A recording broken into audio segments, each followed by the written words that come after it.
नमस्कार मित्रों। कार्तिक मास के शुक्ल पक्ष की द्वितीया तिथि को यम द्वितीया कहा जाता है, जिसे हम भाई दूज कहते हैं।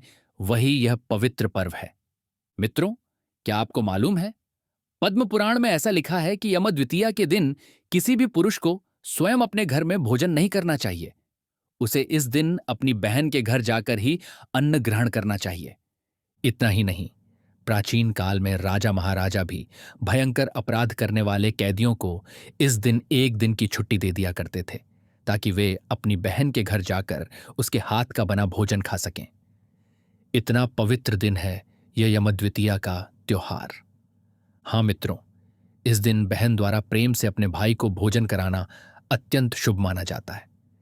इसी कारण भाई दूज के दिन भाई बहन के पवित्र रिश्ते का बड़े आदर के साथ सम्मान किया जाता है। जिस व्यक्ति की सगी बहन न हो, वह इस दिन अपनी चचेरी या ममेरी बहन को बहन मानकर उसके घर जाकर भोजन करे। यदि चचेरी या ममेरी बहन भी न हो, तो अपने किसी संबंध की किसी भी स्त्री को बहन मानकर उसके हाथ का अन्न ग्रहण करना चाहिए। यदि किसी कारण से यह भी संभव न हो, तो नदी या गाय को प्रतीकात्मक बहन मानकर उनके सान्निध्य में अन्न ग्रहण करना चाहिए। और यदि एक भी विकल्प उपलब्ध न हो, तो किसी वृक्ष अथवा लता को ही अपनी बहन रूप में मानकर उसकी छाया के नीचे बैठकर भोजन कर लेना चाहिए। परंपरा है कि यम द्वितीया के दिन पुरुष को अपने स्वयं के घर में भोजन नहीं करना चाहिए, ऐसी श्रद्धा है। अब इस प्रथा के पीछे एक अति सुंदर पौराणिक कथा छिपी हुई है। आज मैं आपको वही कथा सुनाने जा रहा हूं। कृपया ध्यानपूर्वक सुनिए। ऐसा कहा जाता है कि यह कथा मन से और श्रद्धापूर्वक सुनने से सभी दुख और दरिद्रता दूर हो जाते हैं तथा जीवन में सुख समृद्धि प्राप्त होती है। तो चलिए सुनते हैं भाई दूज की महान कथा। प्राचीन काल में भगवान सूर्यदेव और देवी संध्या के दो संतानें थीं, यम और यमुना। यमुना देवी स्वर्ग से पृथ्वी पर अवतरित होकर एक पवित्र नदी बनी। उन्हीं के नाम पर पृथ्वी की उस नदी को यमुना कहा जाने लगा। अनेक पुराण कथाओं में उन्हें कलिंदी भी कहा जाता है। आगे चलकर उनका विवाह भगवान श्री कृष्ण से हुआ, ऐसी भी एक कथा है। लेकिन इस कथा में यमुना अपने भाई के लिए आतुर एक प्रेमपूर्ण बहन है और यमराज कर्तव्यनिष्ठ किंतु बहन से अपरिमित स्नेह करने वाले भाई हैं। बचपन में यम और यमुना सूर्यदेव के सान्निध्य में साथ साथ पले बड़े और खेले। दोनों के बीच गहरा स्नेह था, परंतु जैसे जैसे वे बड़े हुए, नियति ने उन्हें दूर कर दिया। यमराज को मृत्युलोक का अधिपति बनकर अपनी जिम्मेदारी निभानी पड़ी और यमुना का विवाह पृथ्वी पर एक राजकुल में हो गया। यमुना ससुराल चली गई और उसका नया जीवन आरंभ हुआ। इधर यमराज अपने कर्तव्य में मग्न हो गए। समय बीतता गया। भले ही भाई बहन दूर थे, पर एक दूसरे की याद उनके मन में बनी ही रहती थी। यमराज को बहन पर अपार ममता थी, फिर भी वे बहन के पास जाने से कतराते थे। उन्हें भय था कि मृत्यु के देवता की काली छाया कहीं प्यारी बहन के जीवन पर न पड़ जाए। यमुना के ससुराल वालों को भी यही लगता था कि यमराज का उनके द्वार पर आना अशुभ होगा। इसीलिए यमराज मन को कठोर करके बहन से दूर ही रहे। परंतु यमुना तो भाई से मिलने के लिए तड़प रही थी। कितने वर्ष बीत गए। दिवाली आती, भाई दूज आती, लेकिन यमराज कभी नहीं आते। भाई के लिए राह देखते देखते यमुना की आंखें मार्ग पर टिक कर रह जाती। फिर भी उसने आशा नहीं छोड़ी थी। पिछली भाई दूज के दिन भी यमुना ने इसी तरह अपना घर सजाया था और दिन भर भाई की राह देखती रही थी। लेकिन रात देर तक जब यमराज नहीं आए, तब निराश होकर उसने आंगन में जलती दीपक बत्तियां बुझा दी और आंसू पोंछते हुए सो गई। फिर भी उसके मन ने हार नहीं मानी थी।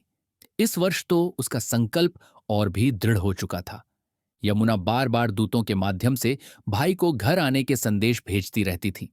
हर बार किसी न किसी कारणवश यमराज नहीं आ पाते थे।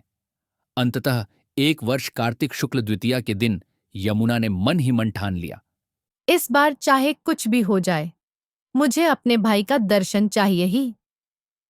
उस दिन सुबह से ही यमुना उत्साह के साथ तैयारियों में लग गई। उसने अपने आंगन में रंगोली बनाई, घर को सुगंधित फूलों से सजाया। रसोई घर में वह भाई के लिए उसके पसंदीदा पकवान बनाने लगी। उसके मन में एक ही विचार था। भैया आने वाले हैं, मुझे उनका दिल से स्वागत करना है। उसी समय आंगन के समीप बहती यमुना नदी की लहरें भी मानो उल्लास से डोलती हुई प्रतीत हो रही थीं। अपनी देवी के हृदय का आनंद नदी के प्रवाह में भी प्रकट हो रहा है, ऐसा यमुना को महसूस हुआ। आसमान में सूरज चमक रहा था, लेकिन यमुना का मन अधीर हुआ जा रहा था। भैया सच में आएंगे ना? ये प्रश्न बार बार उसके मन में उठ रहा था। वह बार बार दरवाजे की ओर जाकर देखती। प्रत्येक क्षण उसे युग जैसा लग रहा था। दोपहर बीत गई, फिर भी यमराज नहीं पहुंचे। हर बीतते पल के साथ यमुना का हृदय थोड़ा उदास होता जा रहा था। फिर भी उसकी आस्था डगमगाई नहीं। उसने आंगन में एक दीपक जलाया और ईश्वर से प्रार्थना की। हे भगवान, मेरे भैया को सकुशल मेरे पास आने दीजिए। प्रार्थना करके उसने वह जलता हुआ दीपक पास की यमुना नदी के पानी पर छोड़ दिया। पानी की धारा पर तैरता वह छोटे से दीपक का प्रकाश दूर तक जाने लगा तो यमुना के मन में भी आशा की एक किरण चमक उठी।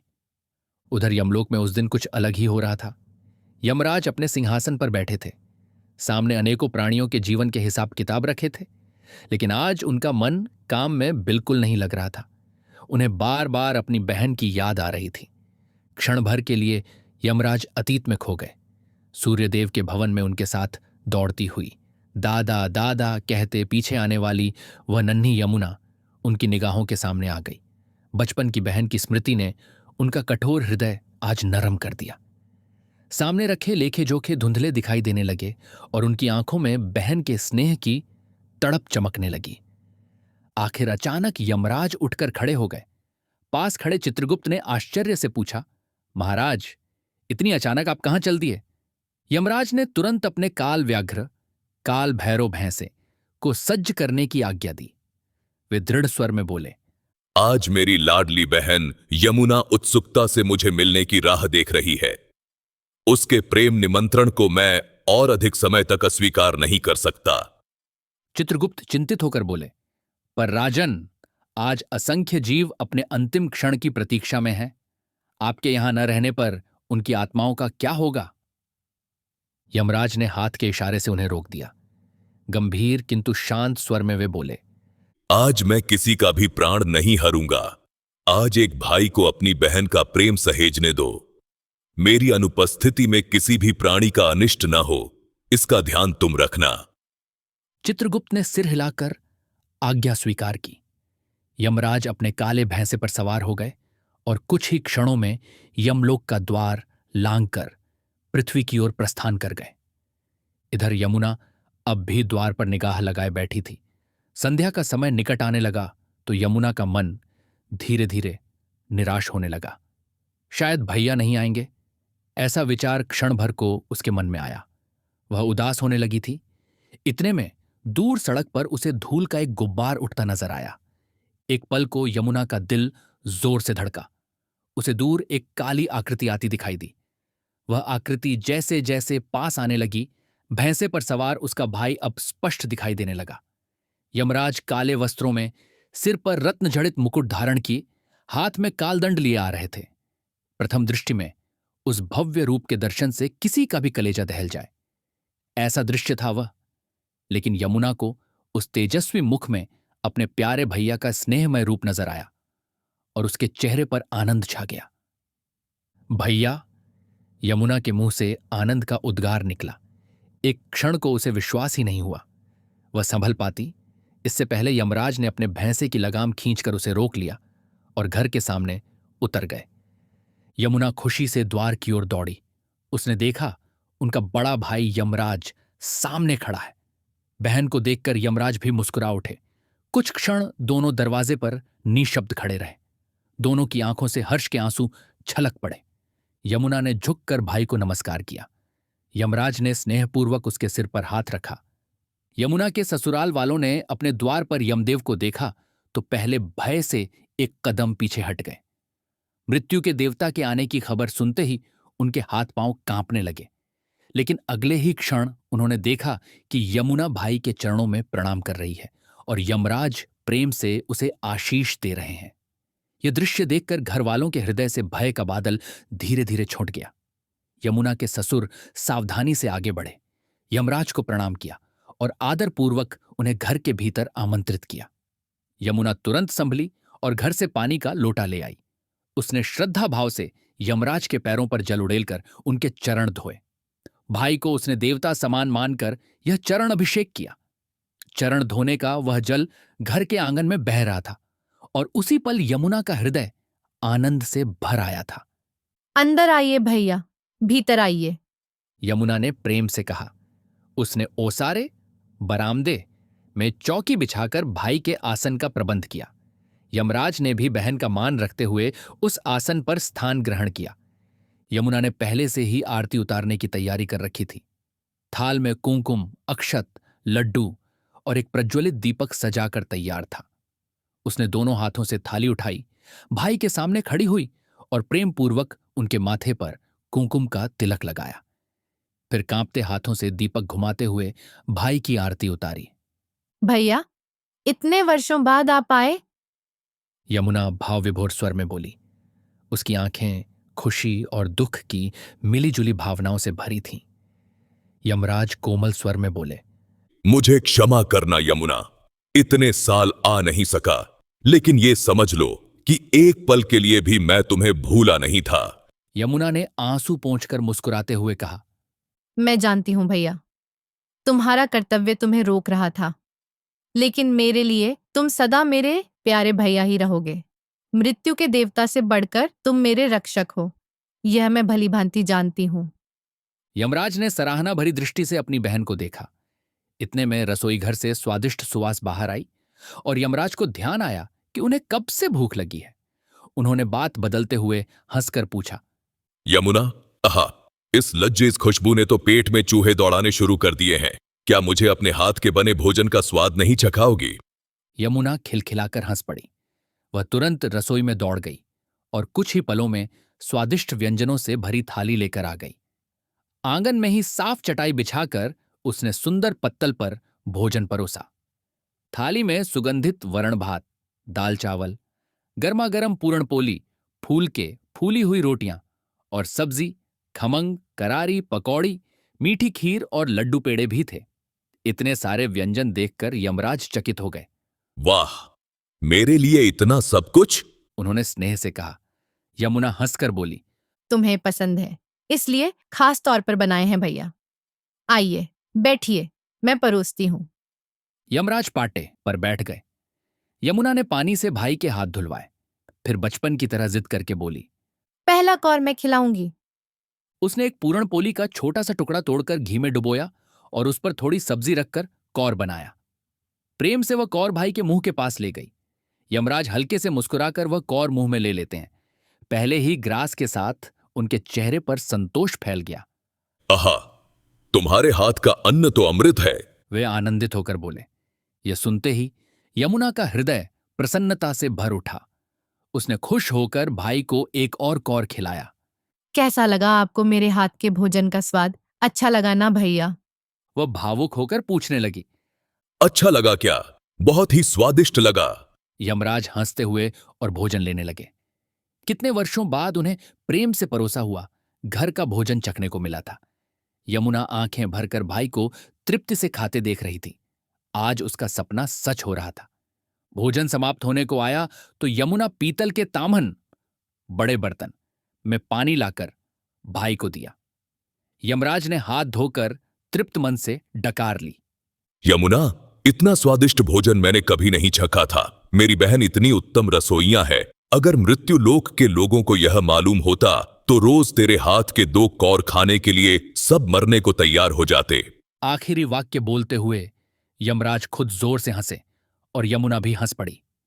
कुछ पल दोनों हंसते रहे, फिर वातावरण शांत हो गया। यमुना जरा गंभीर होकर बोली, भैया, तुम्हें पता है मैं हमेशा तुम्हारी चिंता करती हूँ। मृत्युलोक के राजा के रूप में तुम्हारा काम कितना कठिन होता होगा। तुम इतनी आत्माएं लेकर जाते हो, तुम्हें कभी दुख नहीं होता? तुम्हें कभी अकेलापन नहीं लगता? यमराज ने गहरी सांस छोड़ी। कर्तव्य कठोर है, पर टालना असंभव है यमुना।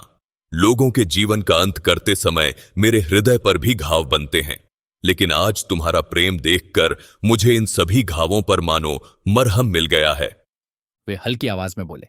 यमुना ने आंखों का पानी रोकते हुए मुस्कुराकर कहा, भैया, भले ही तुम स्वर्गलोक के महान देवता हो, पर हृदय से मैं जानती हूँ कि तुम्हें कितना कष्ट होता होगा। मैं रोज भगवान से प्रार्थना करती हूँ कि तुम्हें अपने कर्म के दुहक सहने की शक्ति दे। यमराज उठकर खड़े हो गए थे। वह बोले। हाँ, मेरे पास भी तुम्हारे लिए कुछ है। उन्होंने अपने साथ लाई हुई वस्तुओं में से एक सुंदर लाल रंग की रेशमी साड़ी और कुछ स्वर्ण आभूषण निकाले। उसे यमुना के सामने रखकर बोले, यह तुम्हारे लिए है। तुमने मेरे लिए इतना कुछ किया, इसलिए यह छोटी सी भेंट लाया हूं। कृपया इसे स्वीकार करो। साड़ी और आभूषण देखकर यमुना आश्चर्यचकित रह गई। अरे वाह! लेकिन भैया, इसकी क्या आवश्यकता थी? आपका आना ही मेरे लिए काफी था। वह शर्माते हुए बोली। यमराज ने उसके सिर पर प्यार से हाथ फेरा और बोले, तुमने मेरे लिए जो किया, यह उसी का थोड़ा सा प्रतिदान है। खुशी से इसे स्वीकार करो। भाई की भावना समझकर यमुना ने वह उपहार स्वीकार कर लिया। सुंदर साड़ी और जगमगाते आभूषण हाथ में लेते ही उसकी आंखें खुशी से चमक उठीं। बहुत बहुत धन्यवाद भैया। वह भाव विभोर होकर बोली। यमराज फिर नीचे बैठ गए और बोले, अब मुझे बताओ, अपने भाई से और क्या चाहती हो? यमुना एक पल को गंभीर हो गई। वह नजर नीचे करके सोचने लगी। फिर धीमे से यमराज की आंखों में देखते हुए बोली, भैया, आज मेरी एक इच्छा पूरी करोगे? जरूर, बताओ ना यमुना। यमराज ने तत्परता से उत्तर दिया। यमुना विनम्रता से बोली, हर साल इस दिन आप मुझे यूं ही मिलने आया करेंगे, मेरे यहाँ भोजन करने। बस यही मेरी इच्छा है। एक पल को यमराज स्तब्ध रह गए। उन्हें ऐसी मांग की अपेक्षा नहीं थी। फिर तुरंत हंसकर बोले, बस इतनी सी बात? हां बहन, मैं निश्चित ही हर वर्ष आऊंगा। यमुना सुख से अभिभूत होकर आगे बोली, और भैया, आज जैसे आपने मुझे वर दिया, वैसा ही वरदान अन्य सभी भाई बहनों को भी देंगे क्या? जो बहनें आज के दिन अपने भाई को प्रेम पूर्वक भोजन कराएंगी, उन भाइयों की आप सदा रक्षा करेंगे। उन भाइयों को कभी आपसे भय न लगे और उनके जीवन को आपका आशीर्वाद प्राप्त हो, ऐसा वरदान दीजिए ना। यमराज ने मुस्कुराकर सहमति में सिर हिलाया। वे अचानक थोड़े गंभीर हो गए और दोनों हाथ ऊपर उठाकर उद्घोषणा की, तथास्तु। आज से जो भी बहन अपने भाई को आदर पूर्वक भोजन कराएगी और उसके माथे पर प्रेम का तिलक लगाएगी, उस भाई को मैं कभी अकाल मृत्यु नहीं दूंगा। उसे दीर्घायु का आशीर्वाद मिलेगा। और प्रिय यमुना, मैं प्रत्येक वर्ष इस दिन तुम्हारे यहां आना नहीं भूलूंगा। ये वरदान सुनकर यमुना भावुक हो गई। उसकी आंखों में खुशी के आंसू भर आए। भाई ने केवल उसके लिए नहीं बल्कि सभी भाई बहनों के लिए इतना अनमोल वरदान दिया था। उसने फिर एक बार भाई के चरण पकड़कर प्रणाम किया। उस दिन दोनों ने भरपूर आनंद लूटा। दोपहर ढलकर संध्या हो गई, फिर भी यम और यमुना बातचीत में मग्न थे। बचपन के किस्से, सूर्यदेव के भवन के दिन याद करके दोनों जोर जोर से हंस रहे थे। उनकी हंसी से मानो यमुना के आंगन में भी तितलियां नाचने लगीं।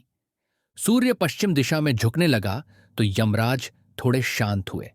बहन की ओर स्नेह से देखते हुए उन्होंने कहा, आज का दिन मुझे उम्र भर याद रहेगा। यमुना, मृत्युलोक में मेरे कठोर कर्तव्यों के बीच आज की स्नेहमयी भेंट ने एक सुखद विराम दिया है। उनके स्वर में संतोष झलक रहा था। यमुना की आंखों में भी खुशी के आंसू आ गए, पर वह मुस्कुराकर बोली, भैया, मेरे लिए तो आज का दिन स्वर्ग से भी सुंदर है। आपने जो आनंद दिया है वह अनुपम है। ईश्वर से मैं प्रार्थना करूंगी कि आपके कठोर कार्य में आपको ऐसा संबल हमेशा मिलता रहे। आखिर संध्या का समय हो गया और यमराज ने प्रस्थान की तैयारी की। बहन से विदा लेते समय उनका मन भी भर आया था। इतनी जल्दी जा रहे हो? यमुना उदास स्वर में बोली। बरसों का विरह इन चंद घंटों की मुलाकात में घुल गया था और अब फिर से बिछड़ने का समय आ गया था। यमराज प्रेम भरे स्वर में बोले, यमुना, मुझे लौटना अनिवार्य है, लेकिन मेरा दिया वचन याद रखना। हर वर्ष इस दिन मैं अवश्य आऊंगा और तब तक मेरी कृपा दृष्टि से मैं सदैव तुम्हारी रक्षा करूंगा। यमुना अब शांत हो चली थी। भाई के शब्दों को अपने हृदय में संजोकर वह हल्का सा मुस्कुराई। मैं प्रतीक्षा करूंगी भैया। दिवाली के बाद का यह दिन अब सिर्फ हमारी मुलाकात के लिए होगा। इस विचार मात्र से मेरा मन भर आता है। उसने कहा। भाई बहन ने एक दूसरे को कसकर आलिंगन दिया। यमराज की आंखों में भी आंसू चमक उठे। उन्होंने बहन से विदा ली और पुनः अपने भैंसे पर सवार हो गए। यमुना उन्हें आंगन तक छोड़ने आई। यमराज ने हाथ हिलाकर उसे शुभकामनाएं दी। यमुना ने भी हाथ उठाकर विदा स्वरूप अक्षत भाई की ओर बिखेर दिए। यमराज का भैंसा आकाश मार्ग से तीव्र गति से दूर निकल गया। उस क्षण पूरा आकाश लाल केसरी संध्या प्रकाश से भर उठा था। मानो सृष्टि ने भी इन पवित्र भाई बहन के मिलन की साक्षी देकर आकाश में आशीर्वाद के रंग भर दिए थे। यमराज के दृष्टि से ओझल होते ही यमुना कुछ पल आसमान की ओर देखती रह गई। उसकी आंखों से आनंद अश्रु गालों पर ढुलक आए, पर हृदय में अपार संतोष उमड़ आया। उसने मन ही मन ईश्वर को धन्यवाद दिया। उस दिन से कार्तिक शुक्ल द्वितीया का यह दिन यम द्वितीया के नाम से जाना जाने लगा। प्रत्येक वर्ष इस दिन बहनें अपने भाई को तिलक लगाकर प्रेम से भोजन कराती हैं और भाई अपनी बहन का आशीर्वाद ग्रहण करते हैं। यह विश्वास किया जाता है कि यमराज के वरदान से जिस दिन भाई बहन के घर भोजन करता है, उस दिन किसी भी भाई को यम का भय नहीं रहता। मित्रों, इस प्रकार भाई दूज के पवित्र त्योहार की शुरुआत हुई। इस कथा से हमें पता चलता है कि प्रेम और अपनत्व के आगे मृत्यु की छाया भी हार मान जाती है। जो श्रद्धापूर्वक यह कथा सुनेगा, उसके सभी दुख दूर हो जाएंगे और उसे सुख समृद्धि प्राप्त होगी। ऐसा आशीर्वाद यमराज और देवी यमुना की ओर से मिलता है। इस दिन का महत्व इतना है कि भारत के विविध भागों में भाई दूज अलग अलग रूपों में मनाया जाता है। कहीं इस दिन भाई के बहन के घर भोजन करने के बाद यमराज और यमुना देवी की पूजा की जाती है। कुछ स्थानों पर चित्रगुप्त देवता की भी पूजा करने की परंपरा है। उत्तर भारत में लोग यमुना नदी में स्नान करके यमदेव की आराधना करते हैं। नेपाल में यह उत्सव भाई टीका के नाम से जाना जाता है।